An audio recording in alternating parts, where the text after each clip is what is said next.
And I think that what science is meant to be is curious. And the disclaimer should also be, it's what we know right now. And it's what we know based on the parameters of the studies, of the people doing the studies, of the bias that's brought in. And the bias could be perspective, position, money. All of those things have an impact and an influence. The choice of the participants, of the randomness of the trials, and the outcome, ultimately the results. And it's not to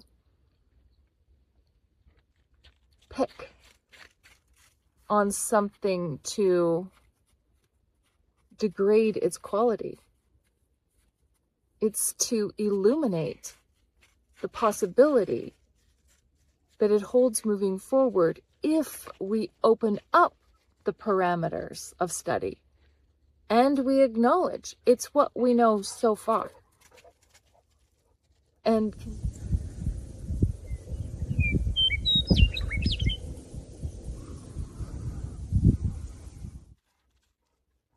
hi, and welcome back. It's January the 12th, 2026. And I don't know about you, but the depth of this experience continues to surprise me. Every time I feel like I have found a new level of understanding, I find out that there's a whole nother level beneath that. And I think that that is such a key piece to where we are at and where we may have gone awry before.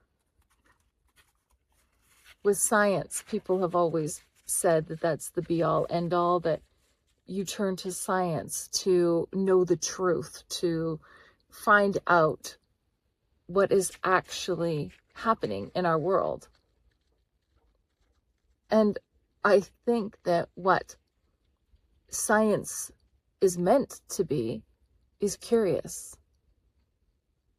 And the disclaimer should also be, it's what we know right now.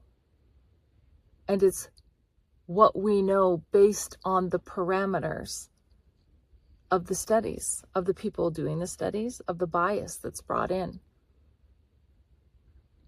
And the bias could be perspective, position, money. All of those things have an impact and an influence. The choice of the participants, of the randomness of the trials, and the outcome, ultimately the results. And it's not to pick on something to degrade its quality. It's to illuminate the possibility that it holds moving forward if we open up the parameters of study and we acknowledge it's what we know so far,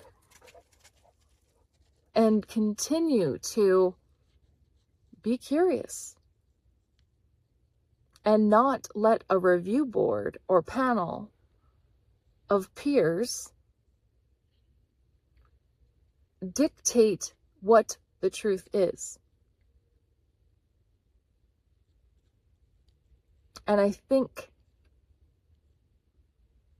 that that would be a good starting point for this video.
so jumping off of that intro about science, and I've talked about it before in other videos, and I have explored the possibilities from my perspective, from my experiences and understanding. And I think that the key piece is when someone has to shut someone else's thoughts and beliefs and opinions down, citing that they are not factual enough, they're not truth, they're not basically acceptable by whomever is seeking to lead, to have power, to direct. Whereas if we're actually curious in all that is, then we're open to the possibilities that we just don't know. And that we may have a bit of information now, but more will come along. And then we should change with that. We should take that in, consider it, use discernment, and adapt and evolve from there. Not hold tight to that and think that we have to disprove anything new that comes in, but take that new information in to expand our awareness and understanding, so that moving forward, we're at a new level, so that we can take more in. And not everything we take in is going to make sense or fit at the moment, but we still acknowledge it. And we set it aside. And there might come a point where all of a sudden that was a piece that was missing. And it just plops into place and a bigger picture emerges.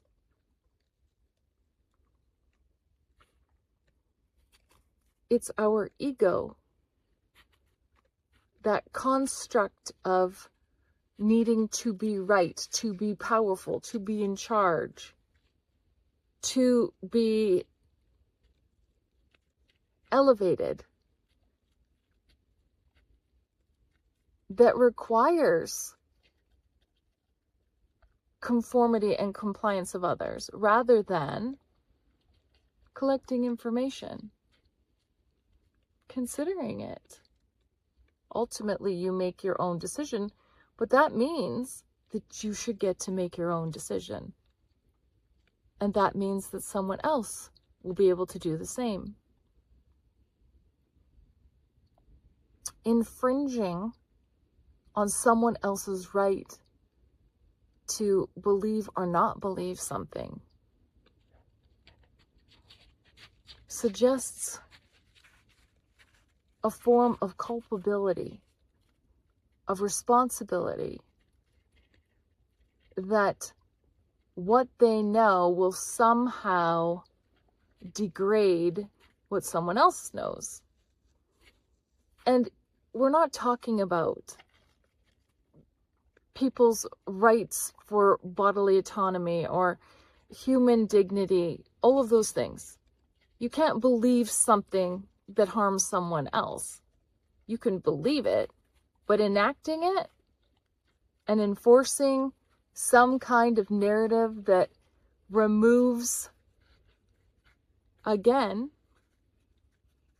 someone else's rights suggests that your need to be right, your ego desire to be in power and in charge is so fragile that you have to dismantle someone else for you to feel that you will be enough. Because if you felt that you were enough and your ego was secure, your attachment is secure, you know who you are, you feel grounded, you feel safe and confident in speaking, in being curious, in being wrong, and accepting and understanding that things change constantly. Our perspective changes, what we know, what we don't know, what we believe, what we see, what we experience. And the only time that you need to remove that from someone else is when you fear that you're not enough. that you somehow have to power over, that you have to take it away because you can't get it for yourself. And that would be a really terrible place to be. That would feel terrible on a really deep level, because you would be in a constant state of hypervigilance and battle, because you can't control everybody around you. You can't. You may think that you can, and you may be able to have people follow along for so far. But what's really happening internally and mentally, and that combination cannot be controlled.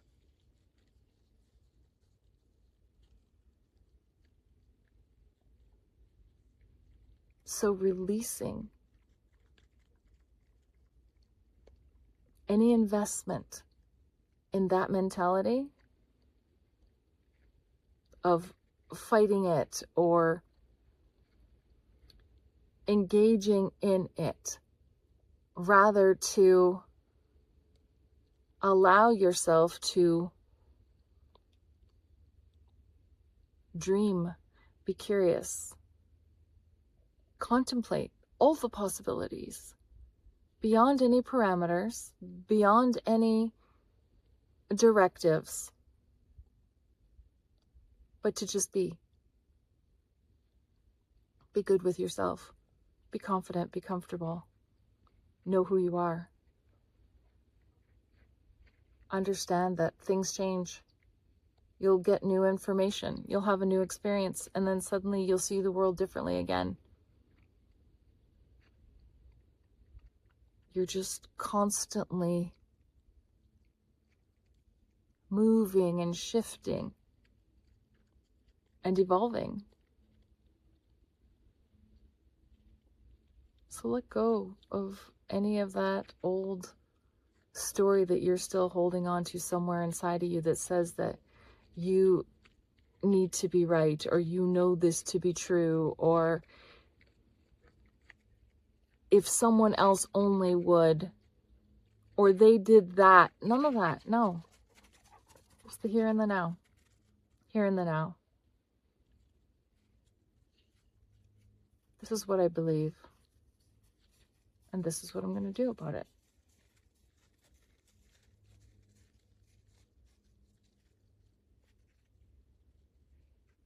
Seems pretty simple to me.